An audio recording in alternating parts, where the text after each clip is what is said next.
Dear students, now we are going to revise the long question numbers 3, 6, 9, 10, 11 and 12. As numericals are finished, so now we are go through the long questions. So you all have the notes. So in your notes, the long question number 3 is define and explain pressure. So what is pressure? Pressure is defined as the force per unit area. Basically, force per unit area when you are going to apply the force on a certain amount of area or on a unit area, that is the pressure. Symbolically, it can be represented as pressure is represented by letter capital P if force F is applied on area A. So the formula for pressure is P is equal to F by A. What about the unit? The SI unit, the system international unit of pressure is Newton per square meter, because the unit of force is Newton, the unit of area is meter square. So the unit of pressure is Newton per meter square. Given the special name the Pascal. Okay, the Newton per meter square is called Pascal because it is suggested by the scientist whose name was Pascal. So we can simply say the unit of pressure is Pascal. So now in these figures you can see that this is a certain amount of area, blue disc type, sheet type, and when you apply force on this specific area, that is called the pressure. So the pressure is exerted on this specific area. Pressure is the force per unit area. You can see in the figure A, force is the weight of the book, but pressure is the force per unit area. The area is specified in this case. You can also see in this figure, it depends upon the area. So if area is greater, then pressure will be less. If area is smaller, the pressure will be more. So you can see that in this picture, in this case the pressure would be less, and in this case the pressure would be more. You can also see in this picture, area less, greater pressure, area greater, less pressure. So there are different examples. So you can see here we have a sponge. This is a brick. When the brick is placed vertically, means the area will be less, then the pressure will be more on the sponge. And in the second case, the brick will be placed horizontally, you can say. So greater area, less pressure on the sponge. Same is the case with the sand. So here are the few examples of pressure. Now come towards the next question, that is state Pascal principle and explain it with examples. So what is Pascal's principle? Blaise Pascal in 1623-16 notice the fact what is now called Pascal's principle. Basically it is a fact which is noticed by Blaise Pascal, which is now called the Pascal law. This law states that what is the statement of this law? An external pressure applied to an enclosed fluid is transmitted unchanged to every point within the fluid. What does it mean? For example, a fluid is enclosed in any container and you are going to apply the external pressure at any point. That pressure, external pressure, is equally distributed to every point within the fluid. In general, if the pressure in a fluid is increased at any point, simply if at any point the pressure is increased, then it will be increased at all points inside the container by exactly the same amount. Means in simple words we can say that if you are going to apply pressure on one point, then that pressure will be equally distributed to all the points inside the liquid. The daily life practical application of the Pascal principle is hydraulic lift. So the classic example of Pascal principle, that hydraulic lift you may have seen in the CNG pumps where the cars have been washed. So in those places you can see the hydraulic lift. It is basically used to lift up a car.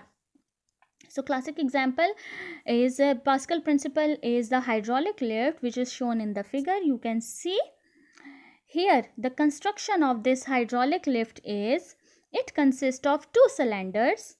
one of cross-sectional area A1 and the other of cross-sectional area A2. You can see cross-sectional area, that inside the area is cross-sectional area A1 and A2, but one cylinder have a less area and the other cylinder have a greater area. So you can see that A2 is greater than A1, because in order to get a large amount of force, the second one cylinder have a greater area.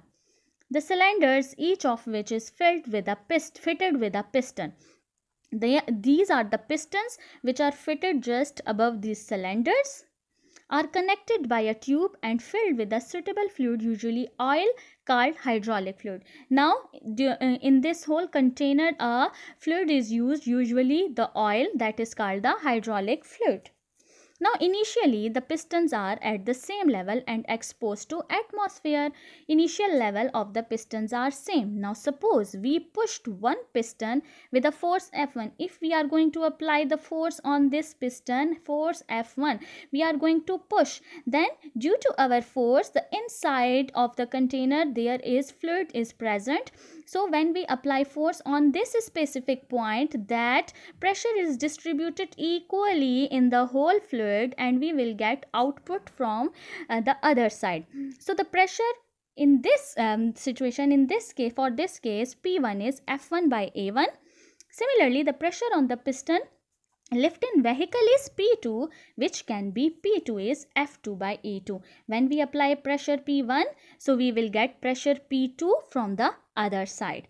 P2 is equal to F2 by A2.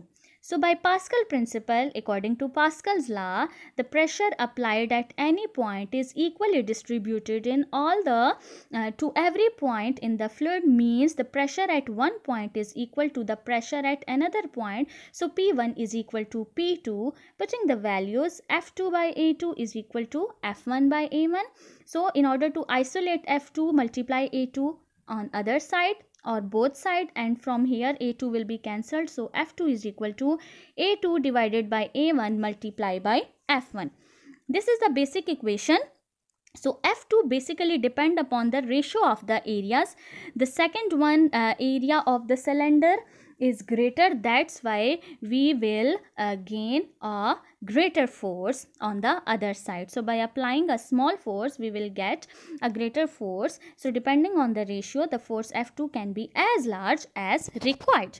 Here are the image. You can see pressure P is applied, force F1 is applied in this region, specific region. That force per unit area is called the pressure, and that pressure is equally distributed in the fluid. And as the area of the other side, other container is greater, piston is also greater, so the equally distributed pressure will be useful as a large force, and with the help of this we can lift a very heavy car. So by applying a very small force, we can lift up a very heavy object. That is the very basic or positive point of the Pascal principle. So basically this is the piston, fluid, second piston, area A1, A2, force F1 and force F2. So by applying small force, we will get a large force. This is called the Pascal law, that the pressure at one point is equal to the pressure on another point, because that pressure is equally distributed in the whole fluid. You can see in this picture, this is a very simple understanding of the Pascal law, that when you are going to apply the force or pressure on this specific area, then your pressure is equally distributed in the fluid and will be equally distributed to every point. Now move towards the next question, that is write a note on upthrust and buoyancy. So what is buoyancy? What is upthrust?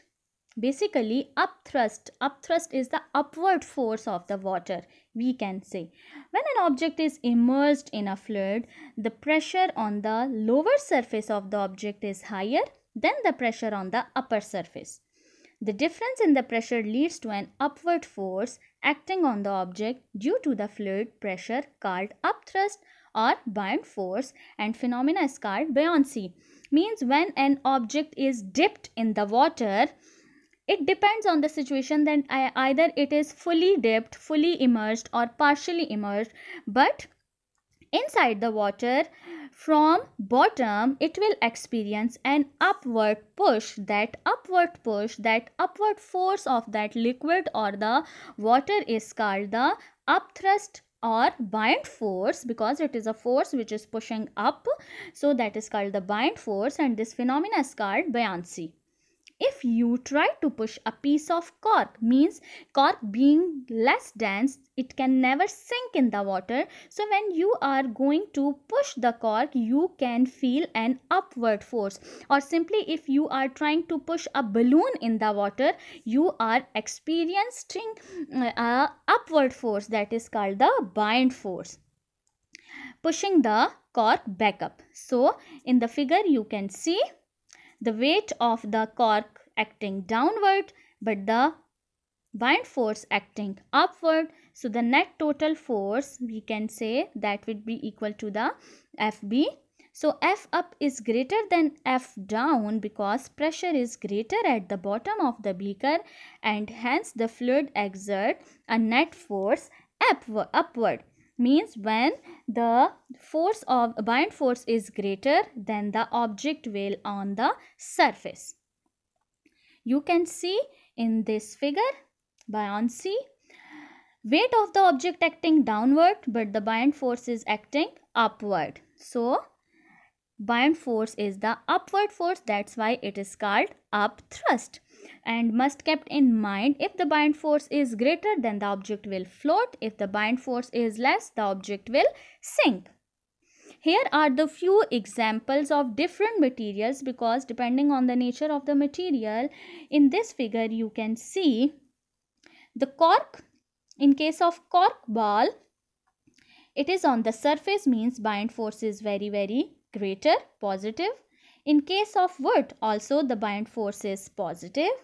Now in case of iron is sink in the water, it means buoyant force is less and weight is greater, so negative buoyant. And in case of watermelon, you can see that watermelon is just in the middle of the liquid, means neutrally buoyant, means the weight will balance the buoyant force. Similarly, in this picture you can see cork, wood, instead of iron here aluminium, lead. So depending, we can conclude this: if the buoyant force is greater, the object will float. If the buoyant force is less, the object will sink.